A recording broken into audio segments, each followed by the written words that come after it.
plants around here. I like vines. Look at that. See, I used to make these vine freaking little ornaments. And I never actually thought about trying to train the vines while they're alive instead of just finding the ones that are withered.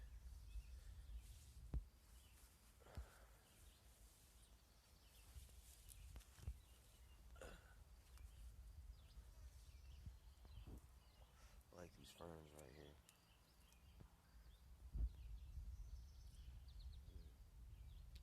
Yeah, that one will probably have a flower. Look at those butterflies. Another thing, like, look, animal internet connections, medicine, medicine man, as in Indian medicine man connections. The medicine man guy says, follow the animals and they'll show you where the medicine is. And butterflies are a good indicator for flowering plants. And so, that's just one way.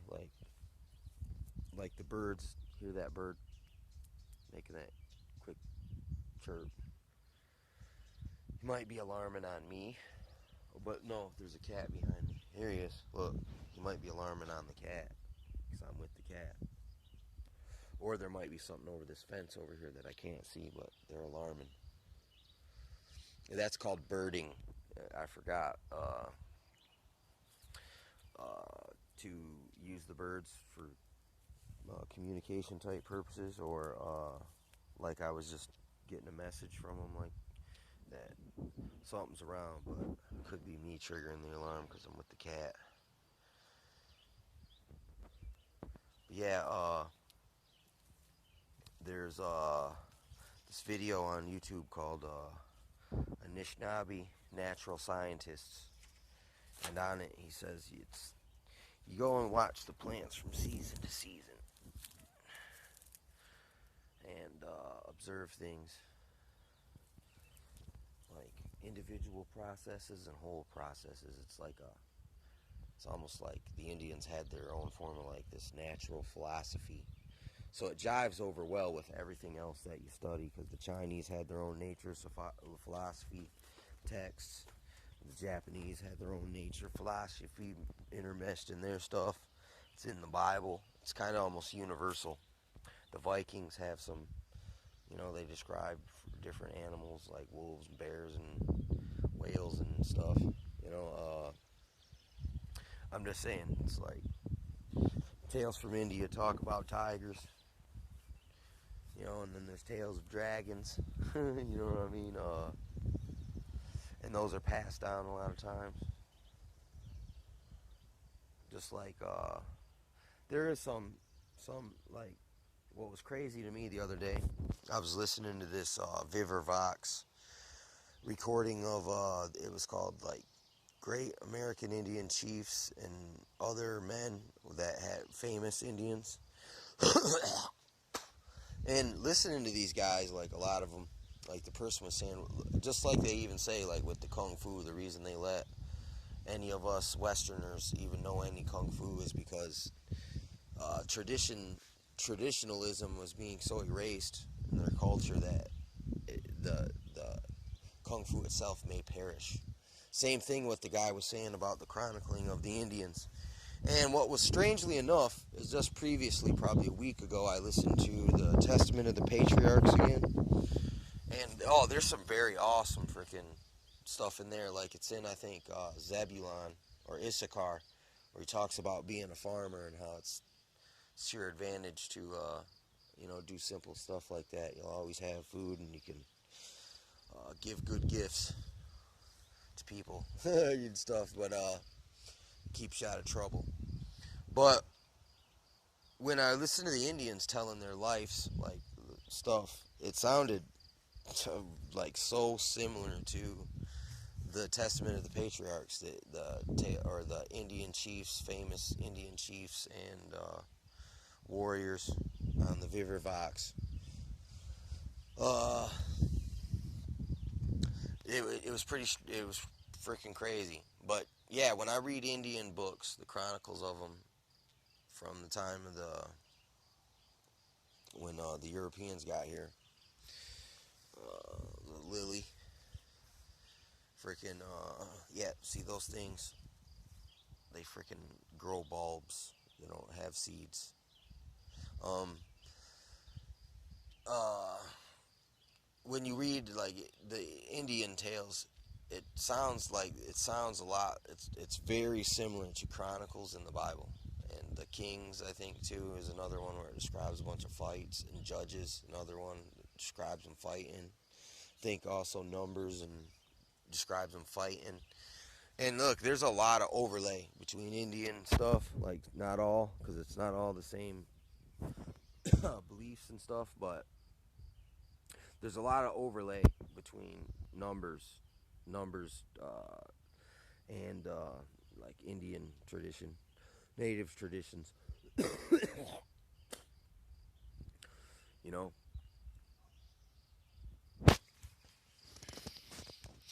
and it's also in the Bible, like the thing about it is like hyssop and these mints and the like frankincense and myrrh. They're all herbs and stuff. Like we're supposed to be out, like I'd imagine shepherds would be out walking around, right? And they'd be in remote areas. They'd probably see some nice plants, snag it up, and that was what you're supposed to tithe to the priest.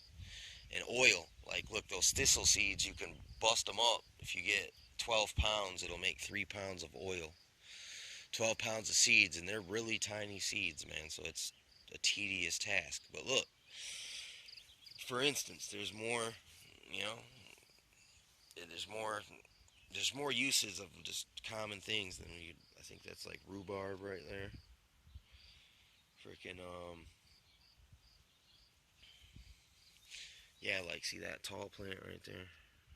Wait, where's it at? Right there.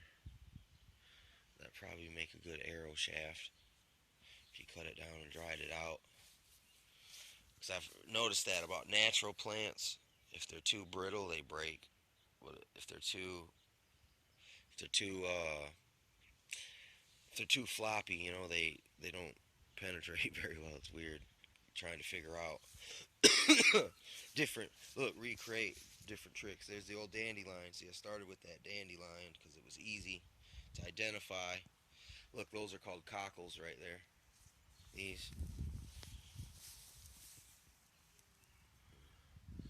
Just trying to find something called chickweed, man. I haven't been able to find it yet. It's on my list. But, it's same thing with birding, man. Birding is kind of like, uh, it's also like watching birds and knowing their names and stuff. I don't know what that is right there. Being able to identify them. Identify them by call or by the way they look or whatever.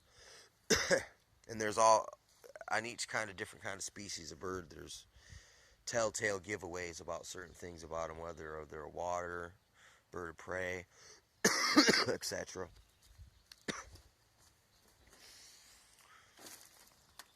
Yeah, so I mean, look, this is like the Noah knew all the animals, and he was supposed to name them all. Or no, that was Adam that named them all, but Noah had to gather animals, and it also said that he gathered good seed too, which like from the herbs, from the herb in the seed bearing, like trees with like apple seeds. Trees, they grow apples, have apple seeds, those type of things. So in the Bible, it speaks as though everyone has a general familiarity with all these concepts. You know what I'm saying? But in the modern time, we kind of have lost some of the simpler truths in it because we've never had to grind at the mill, because we've never had to reap and sow, and we haven't had to go out in nature and understand it like all of them had to. Then there was no choice. Walk into the market, you might have to go through the field, or to go to the river, you might have to walk through the frickin' reeds or so, or the plains or the jungle or whatnot. And that's in the people of older times were more. They had to interact with it more often than we do in these artificial synthetic times. Synthetic gin and a victory cigarette time. Yeah, see this right here? It's got pickers on it, but I'm not sure if... Kind of looks like raspberry bushes. See, like, well, there's another plant that's got pickers on it, but it's got a fruit that you can eat. So there's a reason why it's got the picker. It goes back to get that there's another, that medicinal concept, man, that it's kind of like, look, it's not just in plants, or it's like, it's almost like a law of nature. It's weird when I'm coming to find it out, but you know, I'm an amateur at this, so look at those. What are those? You don't want to be pushing up daisies. Yeah, I'm gonna keep learning until I'm pushing up the daisies. You know, there's another. Yeah, some of them vine plants actually are wild grapes. Some of these vines that you find around. Yeah. The butterflies like it over here, though.